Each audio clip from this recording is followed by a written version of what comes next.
네, 오늘의 첫 번째 키워드는 충성맹세 보겠습니다. 트럼프 행정부 2기가 시작되면서 언론사나 로펌 같은 주요 사회기관에 충성을 요구하고 있다라고 합니다. 만약에 요구를 거절한 기관에 대해서는 재정을 압박하거나 혹은 세무조사 위협 등의 조치를 단행하고 있다라고 하는데요. 이런 현상들은 어떻게 해석을 좀 해봐야 될까요? 사실 이런 현상들은 여러 가지 이제 문제가 좀 있을 것 같습니다. 그러니까 민주주의 제도에 대한 어떤 그 구조적 어떤 도전이 아닐까라는 생각이 좀 드는데요. 대통령이 이제 의회나 사법부, 언론에 대해서 이제 시민단체에 다양한 어쨌든 제도적 견제 장치를 두고 있는 게 미국의 어쨌든 좋은 제도라고 할 수 있는데, 이런 건 상권 분리라든가 어쨌든 권력에 대한 정면으로 유예가 되는 게 아닌가라는 생각이 듭니다. 특히 트럼프 대통령 같은 경우에 지금 자신에게 이제 충성 맹세를 하지 않으면 IRS라든가 국세청이죠. 그러니까 세무조사를 한다든가, 하버드가 대표적인 경우입니다. 지금 이제 자신의 말을 듣지 않는다고 해서 이제 2억 2천 달러 정도에 대한 어떤 그 지원금을 하지 않고, 그다음에 면세 조치를 지금 하지 않겠다라고 얘기를 하고 있고요. 그다음에 이제 DOJ라고 하죠. 이제 법무부에 대해서 이제 소송을 이제 로펌 같은데 5억 군데에 대해서 이제 소송을 이제 준비하고 있습니다. 그리고 이제 보안 인가를 이제 말을 듣지 않는 곳에 대해서는 박탈을 하겠다라고 얘기를 하고 있고요. 그다음에 교육부에 대해서는 말을 듣지 않는 곳에 대해서는 이제 공공기관에 대해서 이제 학교에 대해서 이제 예산을 삭감하겠다라고 얘기를 하고 있고, DEI라고 하죠. 요 제도에 대해서도 이제 시행을 하겠다라고 이제 하지 말라고 이제 하고 있습니다. 그런 것도 하고 있고, 그 다음에 이제 정치적으로 이제 이거에 대해서 권위주의 통치를 시행하고 있습니다. 스타일을 제강하고 있는데, 이 부분에 대해서 이제 충성의 구조적 특징이 좀 있습니다. 여기 이제 공공자원을 동원해서 예산을 삭감한다거나 이제 친정부 세력을 동원해서 이제 하고 있습니다. 예를 들어서 이제 폭스 TV 같은 곳을 동원해서 자신이 여론몰이를 한다라거나 아니면 이제 이런 것들을 계속하고 있는 약간 이런 정국이 되고 있는 거고요. 트럼프 일기 때도 사실 이런 거랑 약간 비슷한 게 좀 있었습니다. 그래서 이제 FBI 국장을 해임한다라거나 가짜 뉴스를 이제 언론이나 이런 데서 낙인을 찍어서 하는 경우가 좀 있었고, 지금도 마찬가지로 AP 뉴스를 이제 백악관에 이제 오지 못하게 하고 있습니다. 이게 자신들에게 이제 가짜 뉴스를 만든다고 해서 백악관 출입을 못하게 하고 있거든요. 이런 게 좀 있는데, 사실은 이런 부분이 전형적인 충성 요구와 이런 것들이 응하지 않는 기관에 대해서 보복을 하지 않는 그런 경우가 좀 있는데, 전형적인 권위주의가 아닌가라는 생각이 들고, 국가의 어떤 통치 방식이라고 생각이 듭니다. 그 잘못된 경우가 있는데, 이건 사실 약간 터키의 어쨌든 터키가 아니죠. 투르키의 어떤 에르도안이라든가 러시아 푸틴이라든가 이런 경우에 유사한 경로가 아닌가라는 생각이 들고, 이건 사실 미국에서는 생각할 수 없는 약간 이런 방식인데, 사실 이런 거 비슷하게 닮아 있다라고 할 수 있을 것 같습니다. 그러니까 여기서 미국에서 상상할 수 없는 약간 이런 방식인데, 이런 거라고 할 수 있고요. 자유와 언론과 이런 것의 법에 대한 어떤 위협이 아닌가라는 생각이 좀 듭니다. 대학의 또 언론사와 이제 로펌은 각각 비판적 사고와 이런 것의 요람이라 할 수 있고, 사법 정의의 어떤 최후의 어떤 보루라고 할 수 있는데, 이런 곳에서 이런 것들이 일어나는 것은 사실 좀 문제가 아닌가라는 생각이 좀 들고요.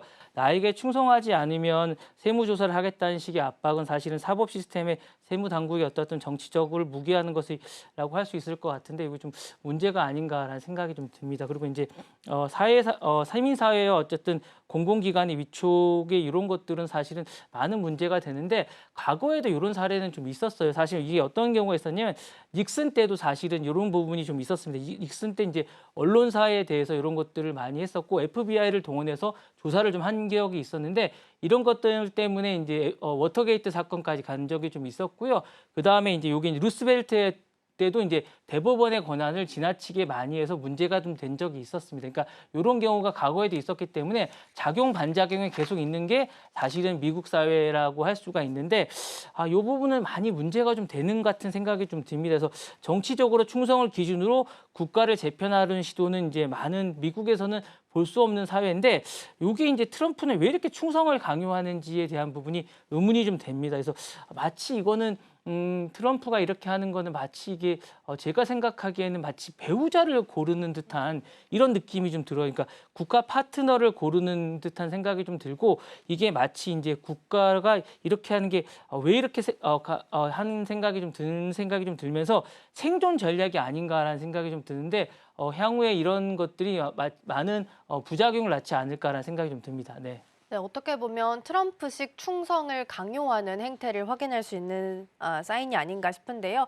충성 없이는 지원 없다. 요 한마디로 정리할 수 있을 것 같습니다. 트럼프 대통령 나름대로 독립기관을 좀 길들이기 위한 논란이 벌어지고 있는 상황이고요. 이런 현상은 사회지식 권력을 정치적 충성으로 대체하려는 움직임으로 해석을 할 수 있을 것 같습니다. 만약에 이런 현상이 지속될 경우에는 미국 사회는 향후 어떤 변화를 좀 겪게 될까요? 이게 제가 볼 때는 트럼프가 이제 왜 이걸 먼저 좀 알아야 될 것 같아요. 트럼프가 왜 이렇게 본인이 충성을 강요하는 듯한 느낌이 드냐면 경험이 좀 그런 게 좀 있었던 것 같아요. 그러니까 본인 자체가 너무 이렇게 정치적 기반이 없어서 그런 게 아닌가라는 생각이 좀 듭니다. 본인이 정치적 충성이 이제 하는 것들은 자신이 생존 전략인 것 같아요. 정당 정치를 하는데 본인이 출발하는 게 이제 정치적으로 이제 기반이 너무 없다 보니까 그런 게 아닌가라는 생각이 좀 드는데 비주류 출신이다 보니까 제도보다는 자신이 사람에게 충성을 받아야 이제 살 수 있다는 생각을 좀 하는 것 같아요. 그래서 이렇게 보니까 권력에서 이런 게 좀 있다 보니까 그런 게 같고요. 트럼프가 제도가 아니라 자신이 나에게 충성하느냐에 따라서 이제 이런 걸 판단하다 보니까 이제 이런 게 좀 있는 것 같고요. 나는 국가다라는 권력관이 좀 있는 것 같습니다. 그래서 국가가 이제 자신이 모든 것들을 판단하면서 이런 걸 바탕으로 이제 모든 걸 이끌어가는 게 아닌가라는 생각이 들고요. FBI 국장을 이제 해임할 때도 이런 게 많이 있습니다. 당신이 나에게 충성을 하지 않기 때문에 난 당신을 해임한다라는 얘기를 했었고 우크라이나 젤렌스키도 이제 회담할 때도 직접 보시면 아시겠지만 그때도 그런 모습을 많이 봤습니까? 왜 당신은 나에게 고맙다는 얘기를 하지 않느냐라는 걸 수없이 했습니까? 20여 번 동안 그 얘기를 계속하는 걸 보면서 제가 이런 데 좀 강박관념이 있는 게 아닌가라는 생각을 지금 했었거든요. 그래서 이런 부분을 좀 봤었고 연방 대법관을 임명할 때도 법적 신전보다 당신은 나를 보호해 줄 것인가? 그렇지 않을 것인가를 계속 강조하는 모습을 보면서 이런 부분에 상당히 많이 애정이 좀 있구나라는 생각이 있고 내 편인가 아닌가를 계속 가르는 부분이 계속 있었으면서 이런 게 좀 있었다는 생각이 들고 권력의 불안정성이 좀 있다는 생각이 좀 많이 들었어요. 그래서 이 부분에 대해서 이제 생각이 있기 때문에 이걸 계속 강조하다 보면 아무래도 민주주의의 어떤 생존이나 이런 부분에 대해서 본인이 향후에 많이 있지 않을까라는 생각이 좀 든다는 생각이 좀 들었어서 요게 이제 많이 강조하다 보면 아무래도 미국 사회가 이런 부분에서 지식 기반의 공론의 담론이 약화되지 않을까라는 생각이 들 것 같아요. 그래서 지식 생태계가 약화되다 보니까 그러면 이제 이게 진실이 미국 사회가 좀 불안해질 것 같은 생각이 들어서 만약에 이제 이런 여러 가지가 있을 것 같으니까 만약에 선거 부정이나 이런 것들에 대한 진실이 없을 것 같고 만약에 선거 음모론 같은 게 딥스테이트가 강화될 것 같은 생각이 들고 만약에 이제 코비드 같은 것들도 이제 백신 같은 게 반대되지 않을까라는 생각이 듭니다. 그래서 이게 진실이 이제 호도될 가능성이 상당히 있을 것 같은 생각이 들고요. 그다음에 행정 국가에 대한 기능이 저하될 것 같은 생각이 듭니다. 그래서 제도적 독립성 같은 것들이 소멸되고 FBI라든가 DOJ 법무부죠. 이제 법무부 같은 것들이 정치화될 거니까 충성맹세나 계속하고 이제 아부가 많이 늘게 되지 않을까라는 생각이 듭니다. 그래서 이런 게 제도에 대해서 시스템에 의해서 이제 의존하는 게 아니라 단발성으로 이제 계속 개인기에 의해서 이제 움직이게 되지 않을까라는 생각이 듭니다. 그리고 이제 엘리트가 이제 불신화되고 대중 영합주의가 될 것 같죠. 그러니까 법치주의가 이제 쇠퇴하게 될 거고 법이 아닌 어떤 의지에 의해서 그러니까 트럼프의 의지에 의해서 어떻게 이제 한 번에 그러니까 계속 이제 그렇게 되지 않을까라는 생각이 듭니다. 전문 지식이 아닌 편향된 기득권이 공격받게 되고 대중은 단순하게 된 어떤 그 감정에 의한 서사에 의해서 움직이게 되지 않을까라는 생각이 들게 되고요. 미국 내에서도 이제 양분화된 어떤 그런 게 극화될 것 같은 생각이 들어요. 그래서 트럼프를 좋아하는 사람은 트럼프를 많이 좋아하게 되겠지만 트럼프를 또 좋아하지 않는 사람도 많이 있으면서 주마다 약간 이런 게 많이 되게 되지 않을까라는 생각이 좀 들게 될 것 같고요. 그래서 이제 친트럼프와 친트럼프가 아닌 게 좀 많이 될 것 같아서 트럼프를 또 좋아하는 사람들은 이제 트럼프가 이제 좋아하는 정책이 있습니다. 뭐 낙태를 반대하는 사람들은 그런 걸 또 좋아하겠지만 또 낙태를 또 이제 지지하는 사람들도 이걸 또 지지하는 사람도 있을 거고요. 총기에 관해서도 마찬가지입니다. 그런 데 대해서 이제 그런 게 좀 많이 있을 것 같은 생각이 좀 있어서 이런 게 또 있을 것 같은 생각이 좀 들고요.